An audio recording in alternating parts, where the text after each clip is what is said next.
સુરતમાં આપઘાતની વધી રહેલી ઘટનાઓની વચ્ચે પાંડેસરામાં રહેતા પરપ્રાંતીય યુવાને ગળે ફાંસો ખાઈ જીવન ટૂંકાવી લેતા ચકચાર મચી જવા પામી છે। સુરતમાં આપઘાતની ઘટનાઓ બની રહી છે ત્યારે પાંડેસરા ખાતે રહેતા 34 વર્ષીય જીતેન્દ્ર પાસવાન નામના યુવાને ઘરમાં દિવાલમાં લગાવેલ કપડાં ટીંગાવવાના લાકડાની એંગલમાં હૂક સાથે દુપટ્ટો બાંધી ફાંસો ખાઈ આપઘાત કરી લીધો હતો।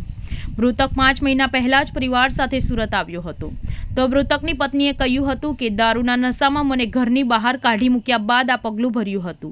હાલ પોલીસે હત્યાની આશંકા અને ફોરેન્સિક પીએમની તજવીજ હાથ ધરી છે। बबली देवी दिनेश नगर से निकाली में रहता हूँ पांडे जी के चाल में। पंडित जी पोटलट होते हैं। क्यों ऐसा हुआ, क्या घटना बना, क्यों बाजी लगी?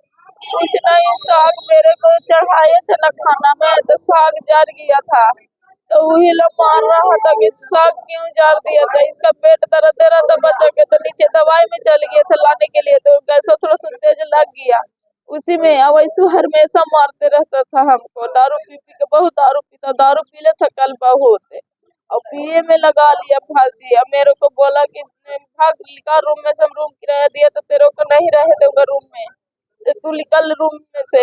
जे मेरे मम्मी पापा के गाली देने लगा, फोन लगा लगा के बोला। फिर हमको निकाल के बाबू के हमको और कबाड़िया उठा दिया लाइटर बुता के, और एक कपड़ा टांगने वाला ना रहता है उसी बोला में ओढ़नी लपेट दिया ऐसे ऐसे कर करके, लपेट के वैसे फांसिया लगा के वैसे कोना में ऐसे बैठल है, फांसिया लगला ही बैठल है।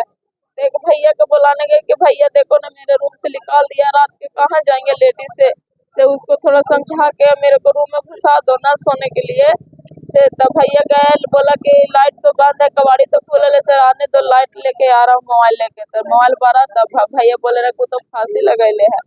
तो फिर मैं गया अंदर, लाइट बारा तो वैसे फांसी लगैले ओढ़नी में। तो मैं ऐसे गला करा ना, तो गलवा जो सिल्कन ओढ़निया ना रहता सोई ढीला पड़ा तो खोल दिया और काटिया में से निकाल दिया। मेरे को दिमाग ना काम किया कोई सी ओढ़निया रहने दे, और मैं रोने लगा। आपका सबको उसी समय शंकर फोन करने लगा, सब भाई लोग के चिल्लाया, पड़ोसी लोग के भैया ले चलो हॉस्पिटल, ले चलो हॉस्पिटल। कोई आन के सब देख देख के चल गया था। कितने बजे का?